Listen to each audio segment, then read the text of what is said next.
What is more terrifying, to die in solitude or to meet the one who will save you from it, at the cost of your life? Eleanor May Sterling so feared the silence in her vast home that she gladly welcomed a charming stranger into it. He filled the emptiness with his voice, and then he created for her an eternal silence. Eleanor May Sterling lived within the confines of a massive Victorian estate perched on the rugged outskirts of Cape Sanctuary. Over the decades, the brick walls had absorbed the cold, saline mist of the Oregon coast, becoming a natural extension of the jagged cliffs. Since Thomas passed, the house had filled with a hollow, almost tangible silence. The rooms had transformed into vaults of frozen time, where every piece of furniture served as a haunting reminder of a life once shared. Mechanical rituals became her only tether to existence. She met every dawn on the wraparound porch, her thin hands curled around a mug of hot Earl Grey. Her hazel eyes tracked the rhythmic pulse of the leaden Pacific waves as they shattered against the rocky shore. Melancholy had taken root in her soul as firmly as the ancient oaks clung to the stony soil. She filled the long hours of solitude by tending to a fading garden, pulling weeds with the same methodicalness with which time slowly erased the memory of her late husband's voice.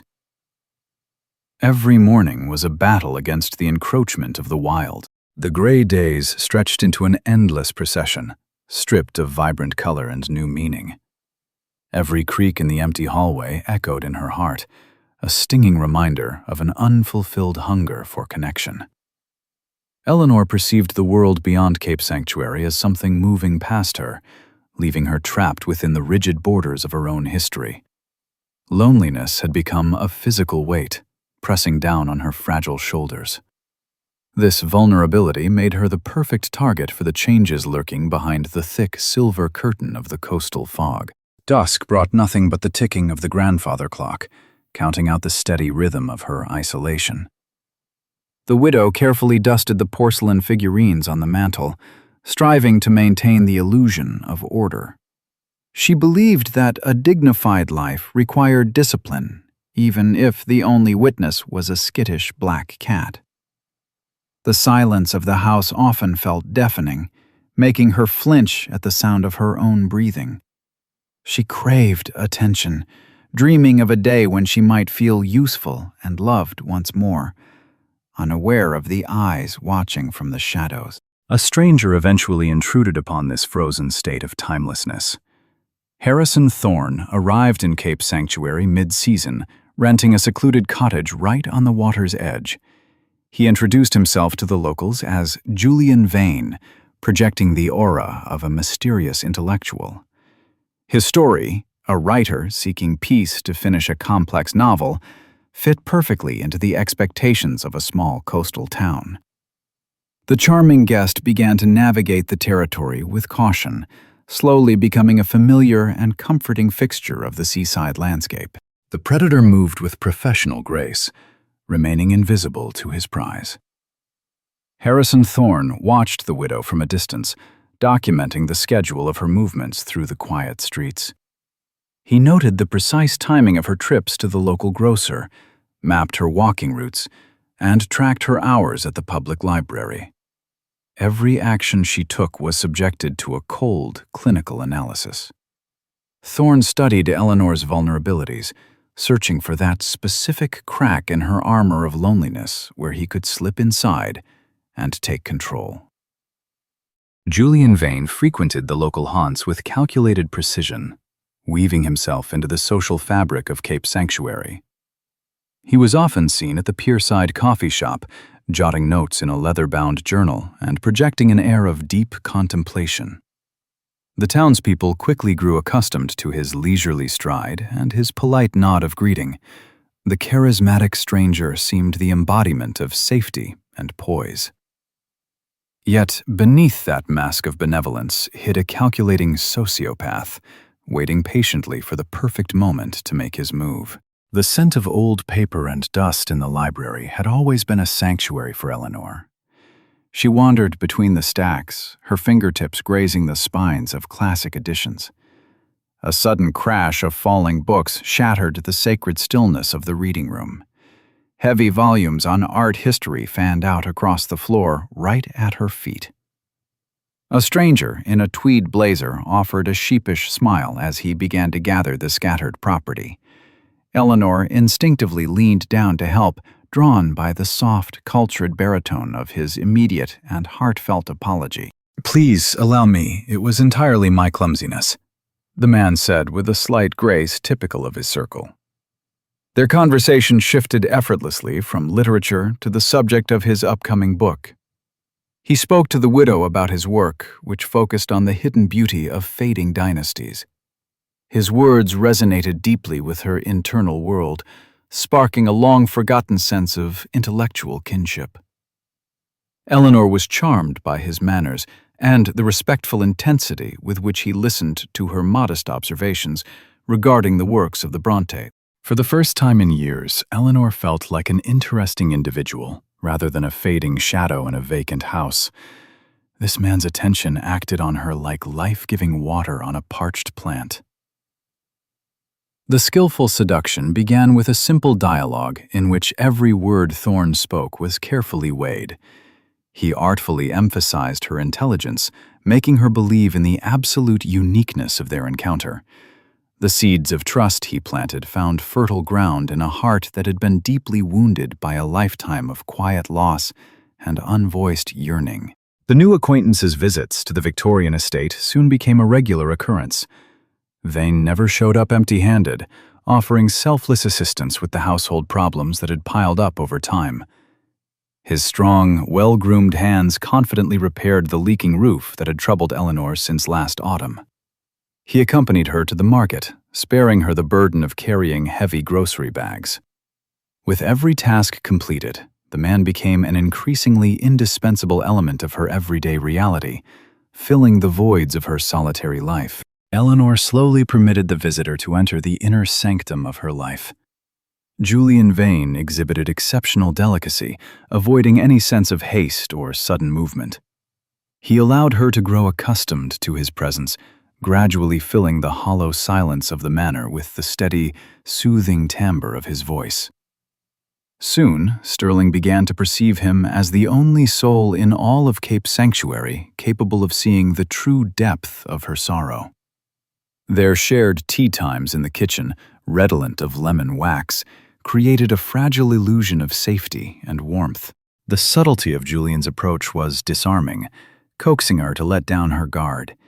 He never pried into the intimate details of her past, preferring instead to play the role of the attentive listener. His presence in the house began to feel entirely natural, as though he had always occupied that specific chair by the hearth. Eleanor found a rare comfort in his ability to understand her without the need for endless explanation. Every gesture from the stranger seemed saturated with a sincere respect for the ghost of her previous life. Long dinners by candlelight were accompanied by vivid tales of imaginary voyages. Julian painted sprawling pictures of distant shores, filling the dining room with the spectral sense of exotic spices and sea salt. He listened with rapt attention as Eleanor confessed her secret, long-buried desire to see the world beyond the Atlantic horizon. Thorne was a master at manipulating the widow's dormant hopes, convincing her that there were no age limits to true happiness. Her dreams took on physical form through his skillful descriptions. The widow finally embraced the belief that destiny had granted her a rare second chance. Meeting this worldly man felt like an atonement for the years she had spent in quiet submission to her circumstances. The illusion of a deep emotional connection grew stronger, making her feel almost ashamed of her previous life, which had been so narrowly limited to her garden. She began to envision a future where this charismatic man remained at her side, shielding her from the cold and the biting loneliness. Julian had become her lighthouse in the fog.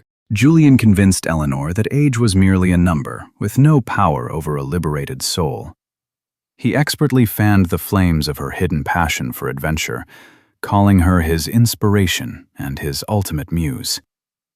Sterling felt a sudden surge of new strength, believing in the possibility of starting her life over with a clean slate. Her past anxieties faded against the brilliance of the prospects he sketched out over dessert. She voluntarily abandoned her old routines, striving to match the image he had created through his flattering words. One afternoon, Julian suggested that they remove a massive tree stump located in the backyard. The wood, blackened by time and decay, resembled a gnarled fist clenching the earth at the forest's edge. He presented this physical task as a vital ritual, a symbolic release from the heavy burden of her past. Working together under the relentless Oregon sun stirred a strange surge of energy within Eleanor. She wielded a rusted shovel, struggling to keep pace with his powerful, confident movements. Breaking those roots symbolized her final break with the old. While the widow rejoiced in their perceived unity, Thorne was focused on purely pragmatic goals. He methodically tested the soil, driving a gleaming pickaxe into the stony ground. The seclusion of the site near the woods interested him far more than purging Eleanor's memories. The predator was evaluating the territory for security, noting the density of the ferns and the total lack of visibility from neighboring houses. This pit was intended to be the final stage of his carefully crafted script, forever hidden away from prying eyes. Beads of sweat rolled down Eleanor's face, but she continued to dig, caught up in the rhythm of transformation. Julian encouraged her with short, supportive phrases, creating an atmosphere of true partnership. Under the rhythmic strikes of the pickaxe, the earth finally gave way, exposing damp mycelium and cold gray stones. The widow interpreted her physical exhaustion as a form of spiritual cleansing, entirely unaware of her assistant's true motives. Every shovelful of dirt brought her closer to the moment her old life would collapse into a final catastrophe. On a particularly quiet evening, Julian unveiled a grand design for their shared future. He proposed that Eleanor sell the Victorian estate, which he described as nothing more than a gilded cage. With the proceeds, he suggested they purchase a luxury yacht for a voyage around the world. The idea initially sent a wave of panic through the widow, but Thorne masterfully suppressed her doubts with vivid descriptions of ocean sunsets. He convinced her that real estate was merely ballast, a weight preventing her from finding true freedom. Blinded by the prospect of a romantic escape, Sterling agreed to the venture. She saw her companion as a savior, the only knight capable of rescuing her from the clutches of a joyless old age. The idea of waking up in a distant port to the sound of seagulls felt more real than her existence in Cape Sanctuary. The woman entrusted her entire fate to his experience, allowing Julian to take the role of navigator for their new life. Her fear of change dissolved completely within his promises of an endless, sun-drenched happiness. Julian produced sleek brochures featuring magnificent vessels with sails that shone brilliant white against a sapphire sea. He described the layout of the cabins with such intimate knowledge that it seemed as though he already owned one of the yachts. Eleanor listened with bated breath, imagining herself standing on the deck beside him. Her remaining doubts melted away under the pressure of his confidence and professional arguments. She began to view her ancestral home as an encumbrance, a heavy load that had to be discarded for their great goal. The process of liquidating her assets began immediately under Thorne's close supervision. Eleanor listed her family home for sale, setting a price significantly below market value to ensure a rapid transaction. She closed her local bank accounts, gathering a lifetime of savings into a single pool of capital. In the end, the widow accumulated a total of $120,000 in cash and checks. She handed this money over to Julian, placing her full trust in his promise to acquire a pristine white vessel for their journey. Julian handled every legal detail himself, shielding Eleanor from the friction of bureaucracy as she prepared for their departure. She lived in a state of sustained euphoria, never noticing the methodical erasure of her financial footprint. With the ease of a rising tide smoothing over writing in the sand, he swept away the remnants of her history. She had surrendered her fate entirely to him, unaware of the tightening snare. By the time they were ready, her entire existence had been distilled into 3 weathered suitcases and a thick manila envelope. She signed the closing documents with barely a glance at the fine print, her trust in Julian absolute and unyielding. The liquidation of her estate moved with a startling velocity, severing her final connections to the town she once called home. Eleanor mistook this frantic pace for the burning impatience of a man in love. Each trip to the teller felt like another step toward a glorious, weightless future. She could not see that with every stroke of the pen, she was voluntarily handing a predator the keys to her very survival and her identity. Cape Sanctuary was swallowed by a thick, prehistoric fog on the morning of their departure. A damp chill seeped through Eleanor's wool coat as Julian quietly stowed their luggage into the trunk of his nondescript sedan.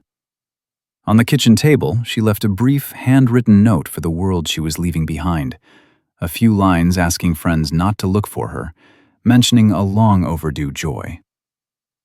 As the car pulled away, the Victorian silhouette vanished into the mist. She watched it fade, never suspecting the terrifying finality of that rearview mirror's view. From that moment, her connection to the outside world was severed cleanly. Julian drove her toward an undisclosed destination, filling the car's cabin with vivid promises of the harbor that awaited them. He spoke of the white-sailed yacht bobbing in the swells, ready to carry them away to distant ports. Eleanor listened to the steady hum of his voice, her eyes fixed on the gray Atlantic horizon where their new fairy tale was supposed to begin.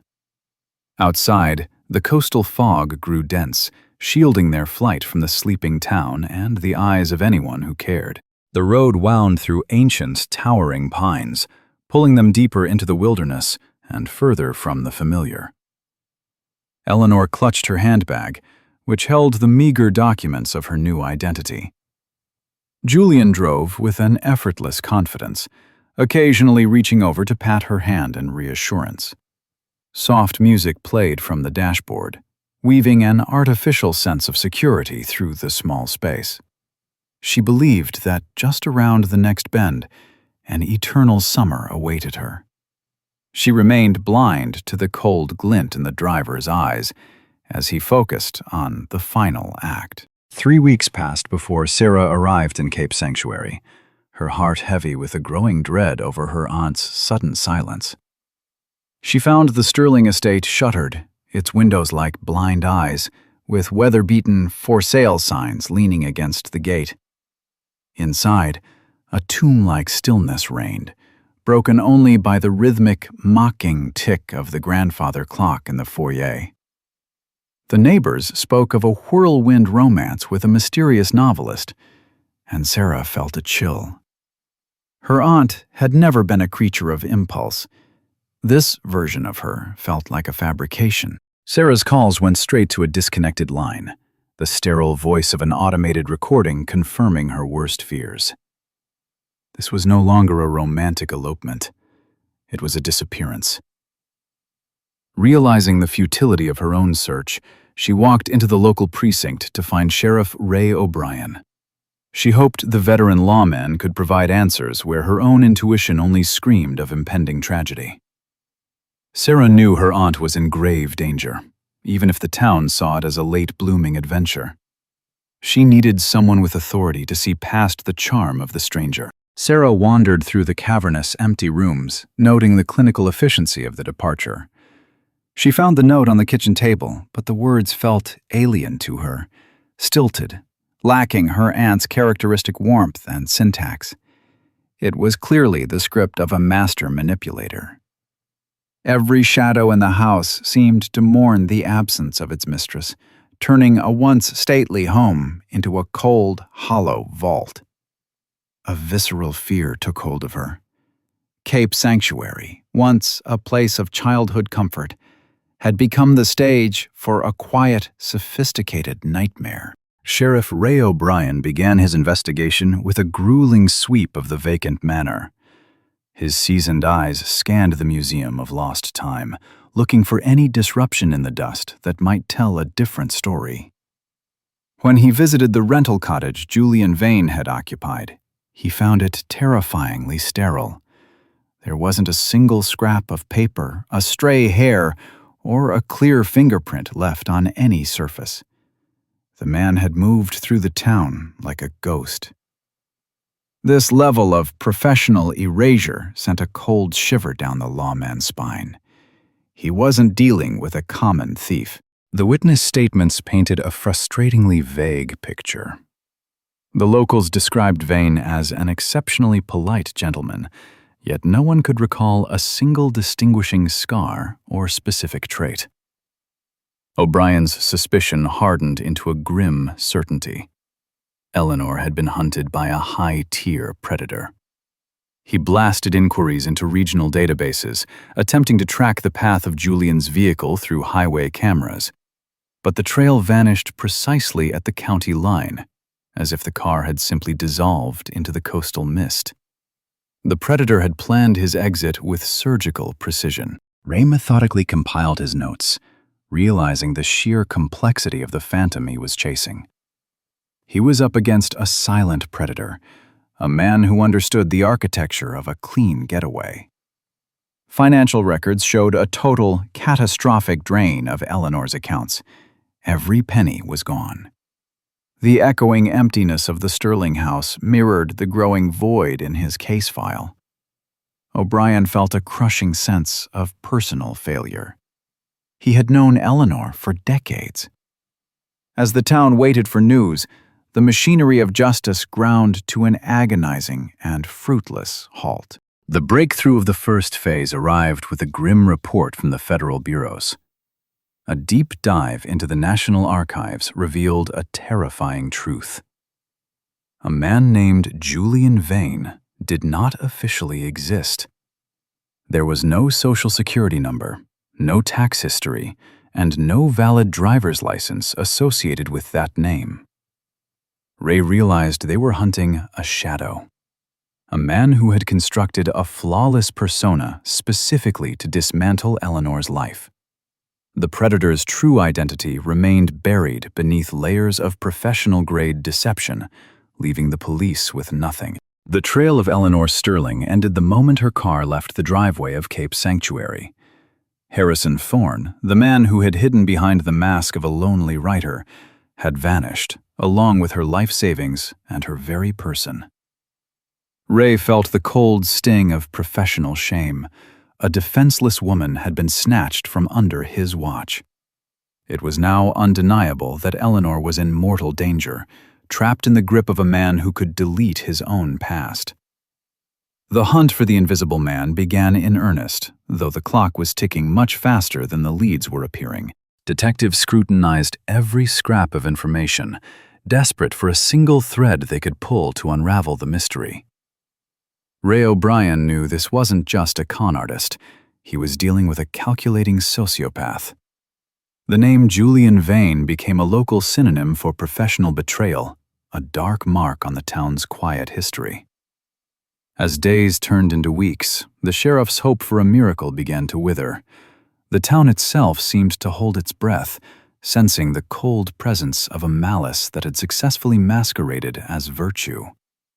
The search for a ghost had become a labyrinth. Ray O'Brien gripped his heavy porcelain mug, the steam curling into the frigid morning fog of Cape Sanctuary. The disappearance of Eleanor Sterling had become an open wound, a failure that gnawed at his conscience during the long, hollow hours of the night. The silver engraving on his sheriff's badge felt like a mockery now, a brand of professional incompetence. Every person he passed on the street seemed like a silent reminder of the woman who had once taught their children to read. Guilt drove him back to the case files long after the rest of the world had found sleep. Eleanor's personal tragedy had become his own badge of shame, a weight heavier than any tactical gear he had ever carried. Ray took the loss as a personal insult from a predator who dared to violate the sanctity of his home turf. He couldn't shake the image of her trustingly opening her door to a monster.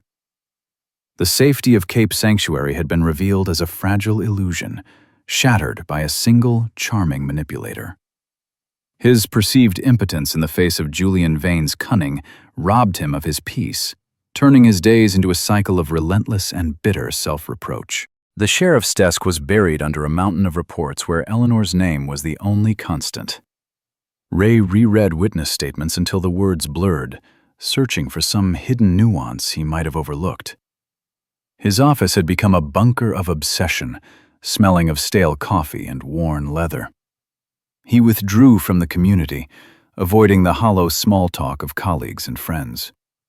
His entire existence had narrowed down to a single objective: finding the truth hidden behind the coastal mist and the layers of a stranger's professional-grade lies and deceit. Months of grueling, soul-crushing work yielded nothing in the way of a physical lead. Julian Vane had left Cape Sanctuary without leaving a single fingerprint, a stray fiber of clothing, or a discarded cigarette butt. Ray had personally tracked every rental car within a 100-mile radius and scrutinized every wire transfer made on the day of the disappearance. Each lead ended in a sterile room. The predator had moved with a terrifying foresight, anticipating the moves of law enforcement before they were even made. The man was a shadow that refused to cast a silhouette. The standstill in the investigation triggered bouts of cold fury and profound frustration in O'Brien. He understood that this was no amateur. He was facing a professional capable of deleting his own existence from reality. Julian Vane had vanished into thin air, taking Eleanor and the sheriff's last shreds of hope for a just resolution. The hollow case file mirrored the void in the soul of a lawman who prided himself on closure. Ray realized the ghost had outplayed him on his own turf, leaving behind only the bitter taste of defeat. Tracing Eleanor's financial trail revealed the sheer scale of the disaster. She had been stripped of every cent. The accounts were closed with such legal precision that there was no room for dispute or recovery. Ray spent countless hours analyzing the suspect's movement patterns, but the trail evaporated at the county line. Each morning brought the bitter taste of defeat in this intellectual duel. The hunter had become a victim of his own deliberation, while the predator enjoyed the spoils of his cruelty from the safety of the shadows. A fragile hope returned to the sheriff on a gray Tuesday when Eleanor's elderly neighbor, Mr. Henderson, walked into the station. The old man nervously twisted his worn cap before recounting a suspicious detail burned into his memory. He claimed that on the night of the disappearance, he had seen Vane's dark sedan parked at the edge of the woods behind the Sterling estate. Ray held his breath, careful not to startle the witness, as his professional instincts roared back to life. He recorded every word, sensing a crack in the silence. Mr. Henderson described how the mysterious tenant had stood by his open trunk, staring intently into the dark tree line for several long, strange seconds. Fear of the unknown had kept the old man silent then, but the memory had festered. Ray felt the pieces finally shifting into place, pointing toward a specific location hidden from the casual observer. According to the neighbor, Vane had acted with a chilling, unhurried calm before vanishing back into the manor. This detail became the first real landmark in a labyrinth of false leads. Ray immediately resolved to sweep the wooded acreage, certain the predator had left some damning evidence behind. He knew time was their enemy. The forest floor could easily swallow the traces of a man's presence. The shuddering thought that the poor woman might be buried mere hundreds of yards from her own back porch gripped his heart. The sheriff summoned his deputies, maintaining an outward mask of professional calm to hide the anxiety churning within. Every moment of delay felt like a betrayal of Eleanor's memory and her trust. The search operation required a team of volunteers willing to push through thick brambles under a relentless downpour. Ray personally mapped out the search grids, armed with steel probes and shovels to test every suspicious mound of earth. He moved at the head of the line, ignoring the icy moisture that soaked through his uniform to the bone. Under his command, the team spent hours investigating the dense ferns and moss for signs of disturbed ground. The towering pines watched them with a cold indifference, keeping their secrets. The sheriff refused to let the search party stop, despite the falling dusk and the heavy fatigue in their limbs. His voice remained firm as he encouraged those who were ready to give up on this seemingly hopeless struggle against nature. Every swing of the shovel was accompanied by a silent prayer for just one clue to validate their suspicions. Ray knew this forest was the final vault for many secrets, and he was determined to tear the truth from its grasp. The labor was grueling, turning the search into a true test of endurance for everyone. Days of grueling effort in the woods of Cape Sanctuary ended in total failure and moral exhaustion for O'Brien. The volunteers had overturned dozens of suspicious mounds, only to find ancient roots and cold gray stones. Nature seemed to mock their efforts, offering false leads and hiding the truth beneath a thick carpet of pine needles. Ray's physical exhaustion curdled into a silent, white-hot rage toward the criminal who had anticipated even the possibility of being watched. Frustration hit its peak as it became clear the search was futile. Ray was forced to dismiss the volunteers, seeing only fatigue and a pity in their eyes that wounded him more than any criticism. He remained alone among the churned earth and fallen trunks, feeling utterly broken. Vane had outsmarted him again, creating an illusion of activity where there was nothing but emptiness. The sheriff realized the predator had likely chosen that spot specifically to draw attention and lead the investigation astray. This thought made him clench his fists until his knuckles turned white, realizing the scale of his defeat. Unable to accept the failure, O'Brien returned to the vacant Sterling Manor, hoping for a moment of clarity in the silence of the abandoned rooms. He walked slowly through the dust-layered halls, trying to sync his thoughts with the woman who once lived there. The house was heavy with a brooding stillness, broken only by the grandfather clock marking the hours of his professional shame. Every object served as a reminder of Eleanor's broken dreams and the betrayal that destroyed her world. Ray believed the truth was hiding somewhere in these walls. Ray scrutinized every bookshelf and bureau drawer, hoping to stumble upon a hidden letter or a forgotten diary. He visualized Eleanor in her final hours before the departure, imagining the doubts and fears she might have committed to paper. The oppressive emptiness of the rooms triggered a physical nausea as he reckoned with the evil that had transpired. He felt a solemn obligation to return justice to this house, which had become a museum of lost time. Every movement he made was steeped in a deep respect for the woman he had failed to protect. While standing in the master bedroom, the sheriff noticed a peculiar sound, a hollow groan from one of the oak floorboards with every step. The dry moan of the wood caught his ear, forcing him to stop and listen to the accidental melody. Ray knelt, examining the seams of the planks, and discovered that one didn't sit as flush as the others. His heart hammered against his ribs as he carefully pried the edge of the wood with his pocket knife. The thought that this could be the key to the mystery made his hands tremble with adrenaline. Beneath the floorboard lay a narrow space concealing a small object wrapped carefully in a piece of old linen.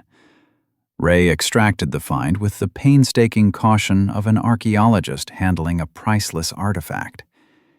Inside the bundle was an elegant jewelry box, adorned with delicate carvings and tarnished gilding. The sheriff hoped to find documents, letters, or perhaps a ledger of Eleanor's personal thoughts that would expose Vane's true intent. He paused for a heartbeat, inhaling the scent of aged wood and sensing a moment of impending truth. To O'Brien's profound disappointment, the jewelry box was entirely empty, devoid of even a trace of its former contents. This discovery threw him into a state of deep confusion, raising terrifying new questions about the widow's motives. The empty hiding place became a symbol of his uncertainty, making him wonder if Eleanor had taken the valuables herself and followed her suitor willingly. It was a less comforting theory, but it would explain the lack of any struggle and the disturbing order in which she had left her ancestral home. The jewelry box sat in his palm, cold and useless, mirroring most of the evidence he had gathered. The sheriff felt Julian Vane slipping back into the shadows, leaving him alone with nothing but haunting conjectures. Was Eleanor a willing accomplice in her own disappearance? Or a victim stripped of her pride before the final act? The answer remained hidden behind a horizon he couldn't reach. O'Brien realized that this ghost was capable of manipulating not just people, but reality itself, turning cold facts into dust. A long year passed, filled with fruitless searches and the growing disillusionment of the Cape Sanctuary residents. Eleanor Sterling's file was officially moved to the Cold Case Archives, a heavy blow to Ray's professional pride. Eleanor's niece, Sarah, visited the station regularly, and in her eyes the sheriff saw a silent reproach of his failure. She refused to believe the theory of a voluntary departure, and her tears only deepened his guilt. For both of them, time had frozen the moment that sedan vanished into the fog. Ray continued to unofficially monitor criminal reports from neighboring states, waiting for the one mistake that every predator eventually makes. He kept the case file on his desk, refusing to let it collect dust with the other forgotten records. The lack of news turned his life into a stagnant wait for a miracle that felt less likely with each passing day. The town slowly adjusted to the teacher's absence, but for O'Brien, the loss remained an open wound. Justice had stalled, colliding with a perfectly constructed wall of silence. The heavy silence of the precinct was shattered by the shrill ring of the telephone, just as Ray was reaching for his coat to head home. On the other end was a Mr. Miller, the proprietor of a small roadside motel out in Ohio. The man claimed he had recognized a face from an old composite sketch in a newspaper, a guest who had checked in over a year ago. According to Miller, the traveler had been an extreme recluse, going to great lengths to avoid the gaze of the staff or other patrons. In an instant, Ray felt the familiar surge of adrenaline, a spark of hope reigniting the hunt. Mr. Miller had remembered the stranger specifically because of a peculiar financial transaction that stood out from the monotonous routine of his daily business. The sheriff questioned the man with surgical precision, desperate to capture every inflection and fleeting detail of the conversation. This lead felt like the bridge he had been searching for, a connection between Cape Sanctuary and the dark destination where Thorne had hidden his true intentions. O'Brien realized that fate was offering him a long-awaited chance to atone for past oversights and see this through to the bitter end. The motel owner explained that the mysterious guest had settled his bill with a rare, mint-condition collector's coin. Being an avid numismatist himself, Miller had kept the 1881 Morgan silver dollar and was prepared to turn it over for forensic examination. Ray felt a jolt of clarity. Using such a specific currency was the predator's first major tactical error, a tangible breadcrumb left in his wake. This single act of carelessness stripped away the killer's aura of invincibility, dragging him back into the world of men who make mistakes. For the first time, the sheriff felt he had something solid. Ray immediately reached out to Sarah, asking her to recall any specific valuables from her late uncle's estate that had been kept in the manor. He had a visceral premonition that this small silver disc would be the thread that unraveled the ghost's carefully woven shroud. High-end collectibles always carried a history, and this Morgan dollar promised to speak louder than any vague witness testimony. Ignoring the bureaucratic hurdles and his own deep exhaustion, O'Brien began packing for an emergency trip to the Midwest. The trail had suddenly turned white hot, promising a reckoning with the man. Sarah's voice trembled over the line as she confirmed his suspicion. A unique coin from her uncle's collection, one the widow had cherished as her most precious memento, was indeed missing from the house. This was the irrefutable evidence Ray needed to prove that the man in Ohio was spending Eleanor's life. It was a grim confirmation that Thorne was alive and moving across the country under fresh identities, bleeding his victim dry. Each word from Sarah hardened the sheriff's resolve to follow this shadow to the edge of the world. The hunter was finally ready to strike, sensing the proximity. O'Brien prepared for the journey with a methodical intensity that had been absent during the long months of stagnation. He knew the truth of Eleanor's fate lay thousands of miles from the Oregon coast, and he was sworn to find it. The rare coin had become his North Star in the labyrinth of deception constructed by Harrison Thorne. While he understood that the most grueling confrontation of his career loomed ahead, his fear had been entirely supplanted by a cold, sharpened resolve. Cape Sanctuary held its breath as its protector set out to finally face the ghosts that had haunted him. Sheriff O'Brien spread the regional map across the cold hood of his cruiser, ignoring the biting wind that whipped off the lake. Beside him, FBI agents from the Boston field office adjusted their mobile comms, the static hiss cutting through the sleepy silence of a town called Oak Haven. The federal technical resources had allowed them to track the movements of the Morgan silver dollar with the precision of a hawk. Every transaction and documented visit to antique shops had traced a jagged but clear line leading directly to this secluded town, nestled deep within the towering pines. The Joint Task Force quickly bore fruit, identifying a resident who had recently arrived under the name of Arthur Page. Ray knew instinctively that beneath this new skin lived the same monster who had dismantled Eleanor's life. A powerful surge of hope flooded the sheriff's chest, washing away the gray film of the previous months. The predator had finally made a mistake, leaving a material signature that allowed the lawman to close the distance. This wasn't just a pursuit anymore. It was the closing of a circle that had begun in the mist of the Pacific Northwest, now nearing its end. Ray personally took charge of the surveillance detail, positioning his team at strategic points throughout the quiet streets of Oak Haven. He demanded a log of every step Page took and every seemingly innocent interaction he had with the locals. Within himself, the sheriff made a silent, ironclad vow. He would not allow this man to consume another human soul.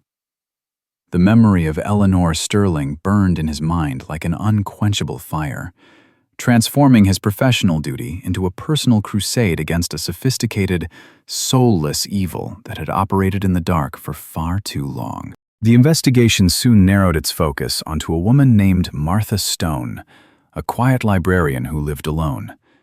Ray recognized her immediately as the perfect target for a man like Thorne. She was divorced, isolated, and clearly yearning for the very warmth the predator knew how to simulate. The sheriff spent hours behind high-powered binoculars, watching Arthur Page wait for her after her shifts at the library. He watched the con artist square his shoulders and don the mask of a devoted suitor, preparing the stage for another act of his rehearsed and deadly play in this new town. Martha Stone seemed to blossom under the attention of the stranger, whose refined manners struck her as the height of old-world nobility. She had no inkling that a cold-blooded predator was standing inches away, mentally cataloging her savings and her vulnerabilities. Ray felt a subterranean chill as he observed the ease with which Thorne infiltrated the woman's daily routine. Martha was standing on the exact same precipice where Eleanor had once stood, blinded by the incandescent glow of a manufactured happiness that was designed to incinerate her life and leave no trace behind. The sheriff decided to enter the library himself, dressed in a plain jacket with his cap pulled low to obscure his seasoned face. He moved slowly between the towering shelves until he found Thorne engaged in a hushed, intellectual discussion with Martha over a rare volume. Ray froze in the shadows, struck by a sickening sense of recognition. The killer was copying his previous performance with surgical precision, using the exact same inflections and calculated pauses that had once charmed Eleanor. Every gesture was a practiced weapon designed to disarm the soul and open the door to theft. Martha looked at her companion with a level of adoration that triggered a visceral, painful sense of déjà vu in O'Brien.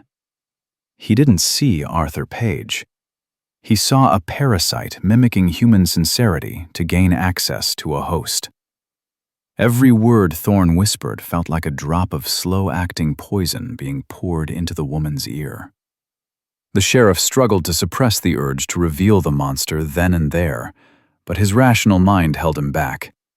He knew he needed ironclad material evidence to ensure this predator would never walk the streets of another quiet town or ruin another innocent life. The prolonged observation of Thorne's manipulations began to take a heavy psychological toll on Ray. He perceived the investigation as a grueling personal test where a human life served as the ultimate stakes. In the soft lines of Martha's face, he kept seeing the haunting echoes of Eleanor Sterling, a woman whose fate remained a jagged, unhealed wound in his heart. The stress became a physical weight in his chest, making his hands tremble during the brief, rare moments when he stepped away for a cup of black, bitter coffee in the surveillance van, surrounded by screens and static. Insomnia became his constant companion, filling his night hours with horrific scenarios of Thorne's eventual violence toward Martha. O'Brien replayed every detail of the case in his mind, terrified that he might miss a single nuance that could lead to another tragedy. Each day of forced inaction increased the risk, pushing him toward the edge of a nervous breakdown under the crushing weight of his responsibility.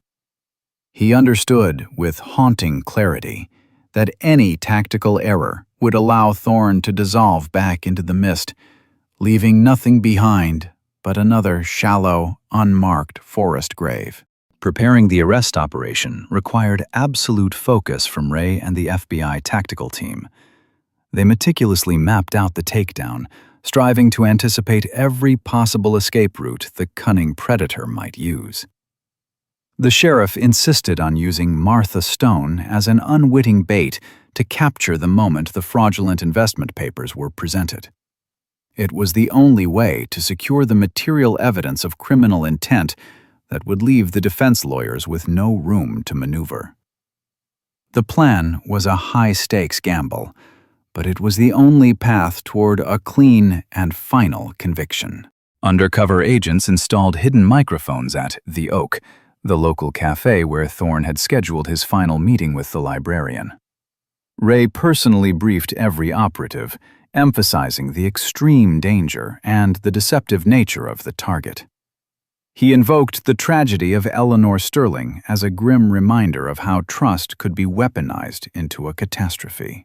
The sheriff harbored a secret hope that a public arrest might shatter Thorne's composure, finally forcing the man to reveal the location of his first victim's remains and provide the closure that Cape Sanctuary deserved. On the day of the operation, the sky over Cape Sanctuary was smothered by heavy, leaden clouds, a grim harbinger of the coming storm. Thorne and Martha occupied a small window table, unaware they were under the crosshairs of invisible observers. Ray sat in the cramped surveillance van, his hands white-knuckled around his headset, as he listened to the predator spin a shimmering tapestry of their shared future. The man's voice was a lullaby, promising exotic lands and a life liberated from the burdens of the past. Through the lens of a hidden camera, the sheriff watched Harrison Thorne extract a thick stack of documents from a leather folder. He leaned in, his voice a honeyed rasp, urging Martha to sign away her life's savings in the name of a unique investment opportunity. As the woman's hand reached for the pen, Ray felt his heart hammer against his ribs like a trapped bird. He gave the signal immediately, knowing that justice for Eleanor was finally taking a physical shape within the narrow confines of that coffee shop. FBI tactical teams swarmed the building, sealing every exit and forming a steel ring around the table. O'Brien moved at the front of the line, his eyes locked on the face of the man who had stolen his peace for so many hollow months. Thorne offered no physical resistance. His body merely tightened for a fraction of a second, the instinct of a wolf caught in a snare. The predator's icy composure during the takedown struck the sheriff to the core, triggering a visceral wave of disgust at such absolute, inhuman self-control. While the agents ratcheted the steel cuffs onto his wrists, Thorne continued to stare at the trembling Martha with a haughty, terrifying smirk. His eyes remained hollow, devoid of even a flicker of fear or regret, confirming the terrifying depth of his sociopathic nature. Martha Stone sat in a state of profound shock, her face buried in her hands as she struggled to reconcile the monster before her with the man she thought she loved. Ray read the man his rights, his voice heavy with the accumulated weight of a year's worth of grief and anger. During the initial interrogation at the local precinct, Thorne maintained a chilling nonchalance that bordered on arrogance. He treated the detective's questions like pieces in an intellectual game, one in which he clearly believed he still held the winning hand. The criminal categorically denied any wrongdoing, insisting that he had merely provided Martha with private financial consulting. His unwavering confidence gnawed at the morale of the task force, a grim reminder of how meticulously he had constructed his alibi and his many false identities.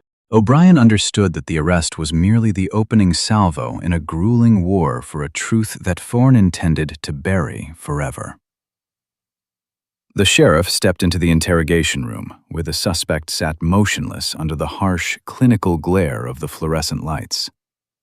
On the metal table, Ray laid out the photographs of the Sterling Manor and the rare silver dollar recovered in Ohio.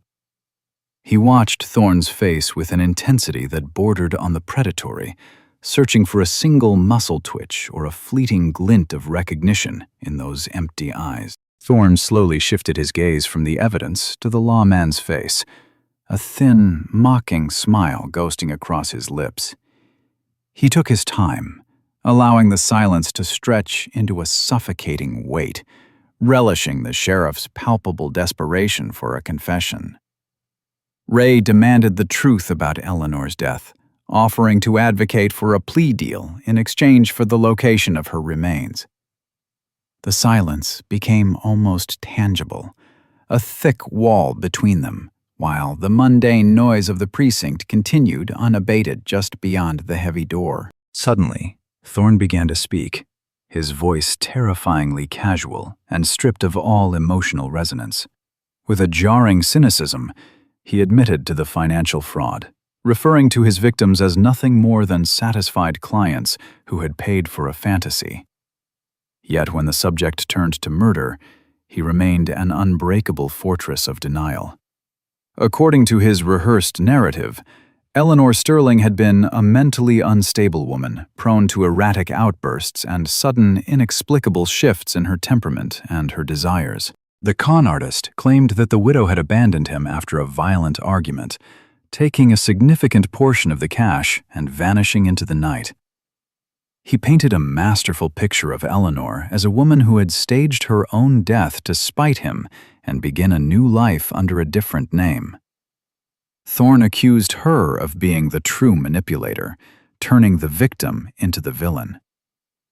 Ray realized with a sinking heart that the predator was weaponizing the absence of a body, creating a version of events that would be nearly impossible to disprove. This brazen statement stalled the prosecution, casting a shadow of doubt over the entire case. Without direct physical evidence of a homicide, the murder charge felt legally precarious and dangerously thin. O'Brien realized that Thorne might only face a handful of years for the fraud before walking free to hunt again.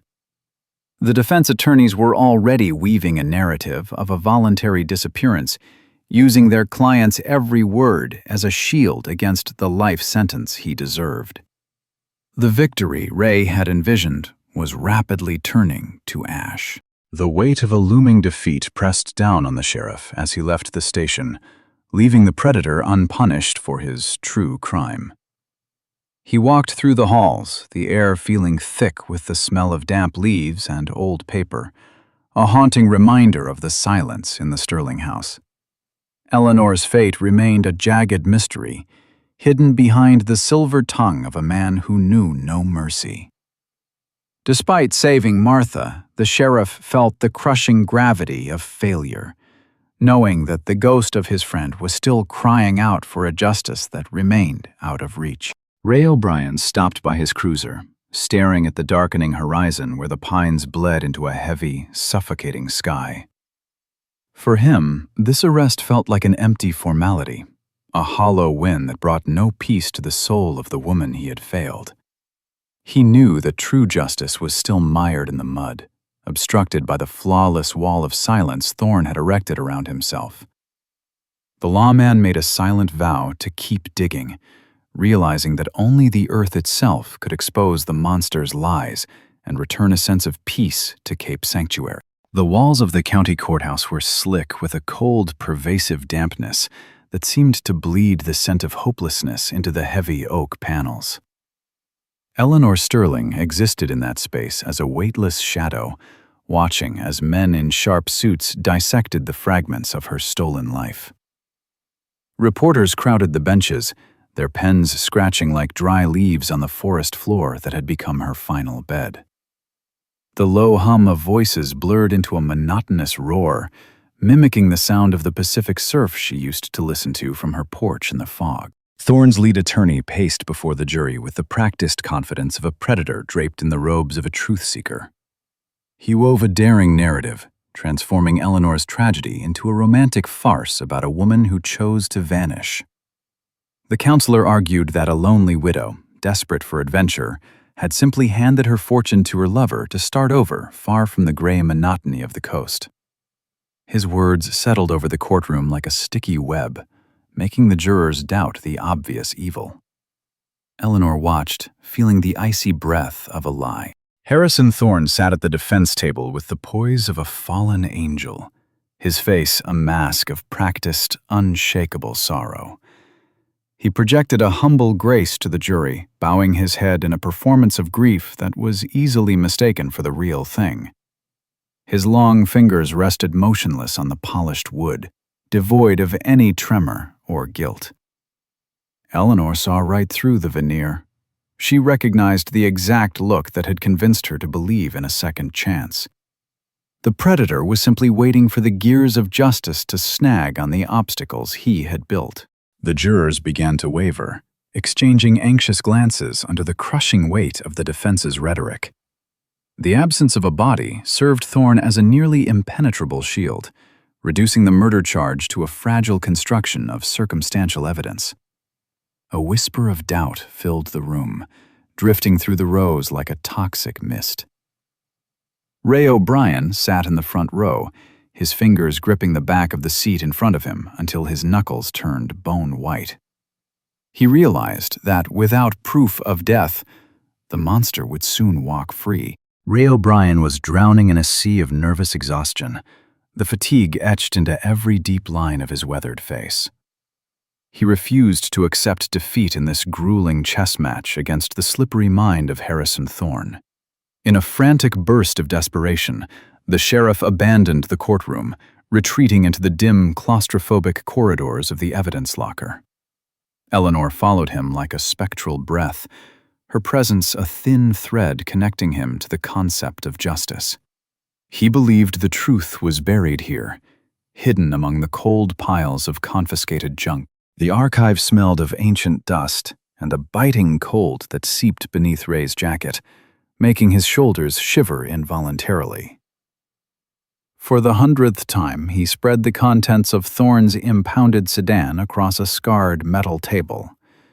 Slips of paper, greasy diner receipts, and forged documents formed a chaotic mosaic of a predatory, manufactured life. The sheriff sifted through every scrap with the methodical precision of a surgeon, hoping to find the one detail the FBI had missed. Eleanor watched as the dim lamplight caught the corner of an old map. Ray's eyes locked onto a tattered road map of the Oregon coast that the killer had tucked beneath the driver's seat upholstery. He extracted it with a trembling caution, as if the paper itself might shatter and take the evidence of a horrific crime with it.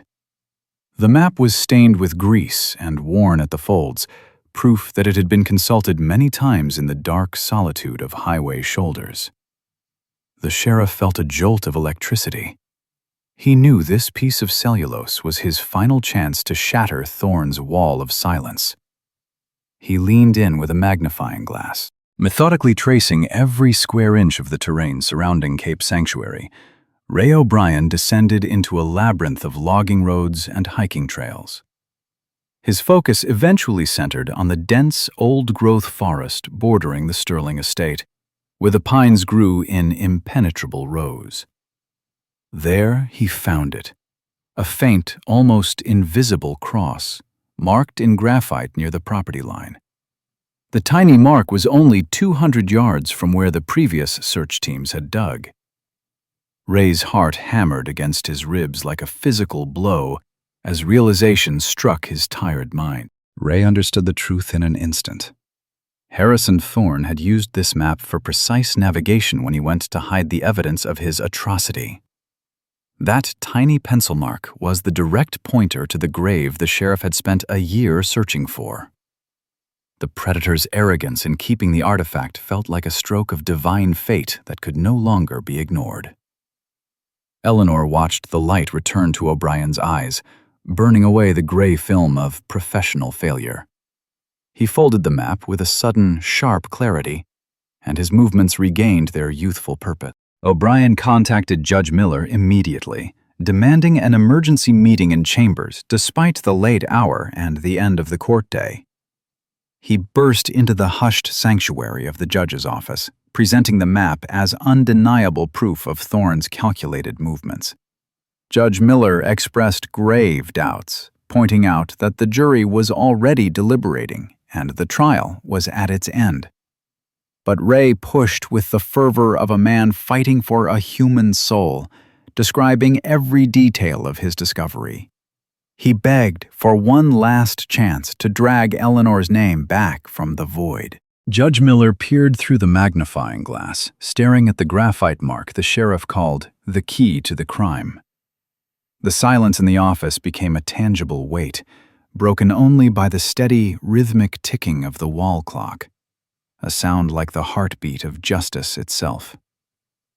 Weighing the risks, the judge signed the warrant for a new search, limiting the window to 12 hours before the trial resumed. Ray clutched the paper, the responsibility of those hours pressing into his palm. Eleanor watched him leave the courthouse, heading with determination toward his cruiser. Ray led a hand-picked team to the edge of the Cape Sanctuary woods as the first light of dawn began to gild the tops of the towering Sitka spruces.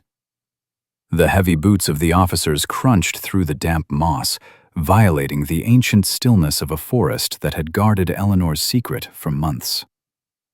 The sheriff coordinated the effort, checking the map against modern ground-penetrating radar to scan every foot of the damp soil. The tension was thick, saturating the air with the expectation of a horrific discovery. The forest felt like a maze that refused to yield. The sun pierced through the pine needles in dusty needles of light, illuminating the exact spot where the radar signaled an anomaly in the soil density. Ray personally seized a shovel, waving off his deputies. This labor belonged to him alone, the man who had sworn an oath to find the truth. The sound of metal biting into the stony earth echoed through the trees, a sharp, dry cadence that signaled the end of the hunt. Layer by layer, he removed the turf Thorne had so carefully replaced. Eleanor watched from the depths of memory as the earth finally let go. After hours of grueling work, Ray caught sight of a scrap of blue fabric peeking through the clumps of rich, wet black soil. He froze, his hands beginning to shake as he recognized the remnants of the floral print dress Eleanor had worn on the day she vanished. The discovery in the shallow grave confirmed his darkest fears, transforming suspicion into the undeniable fact of a violent end. The sheriff stood over the remains in the silence of the woods, his head bowed in grief, even as a professional satisfaction settled in his chest. Harrison Thorne's lies were over. Forensic technicians worked with surgical care to extract what was left of Eleanor, documenting the position of the bones and the tattered clothing in the makeshift tomb. O'Brien watched the process from a distance, his vision blurred by the realization that a long, agonizing road had finally reached its end. In that pit, he saw not just evidence, but a desecrated life that a monster had valued at exactly $120,000. The wind carried the scent of damp earth and rot, a smell that would forever be linked to this moment of bitter truth. When news of the discovery reached the courthouse, the icy confidence that had sustained Harrison Thorne evaporated, replaced by a visible, crawling panic. Ray O'Brien returned to the halls of justice carrying the reports and photographs that served as a death warrant for the defense's strategy. Thorne turned pale, his eyes darting around the room as he met the stony gazes of the jurors who now saw him for what he truly was. His lawyer frantically called for a recess, realizing the romantic farce of a voluntary disappearance had crumbled into the dirt. In a cramped conference room, Thorne finally faced the reality he could no longer manipulate. Ray laid the crime scene photos out on the table, watching the last of the criminal's composure crumble like dry plaster. Under the weight of the evidence, Thorne agreed to a plea deal to avoid the death penalty in exchange for a full confession. He began to speak, describing the details of the killing with a terrifying, flat banality that only a soulless man could possess. Eleanor heard the words that finally severed their connection, leaving behind only the cold law. Judge Miller read the final verdict in a packed courtroom where the silence was so heavy it felt like it could be touched. Harrison Thorne was sentenced to life in a maximum security prison without the possibility of parole. The words of the sentence fell into the room like heavy stones, closing the book on a saga of betrayal and greed that had shattered the peace of Cape Sanctuary. Ray O'Brien listened to the judge, feeling the impossible weight of the case finally lift from his tired shoulders. The predator was led away in chains, vanishing behind steel doors. A month after the prison doors slammed shut behind Thorne, Ray O'Brien officially filed his retirement papers. He entered his office one last time, staring at the empty desk that had been buried under Eleanor's missing person files for so long. With a slow, deliberate motion, he unpinned the badge that had been his symbol of duty for 30 years.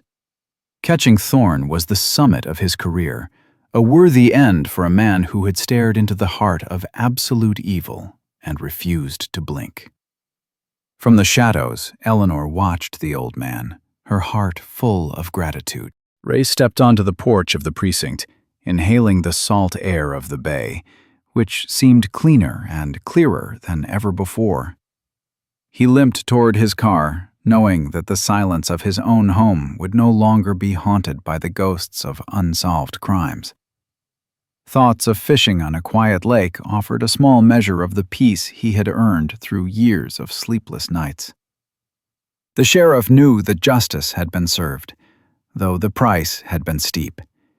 His belief in the ultimate triumph of order was the only thing he carried with him into the quiet of his new life. Sarah decided to transform her family's tragedy into a force for good.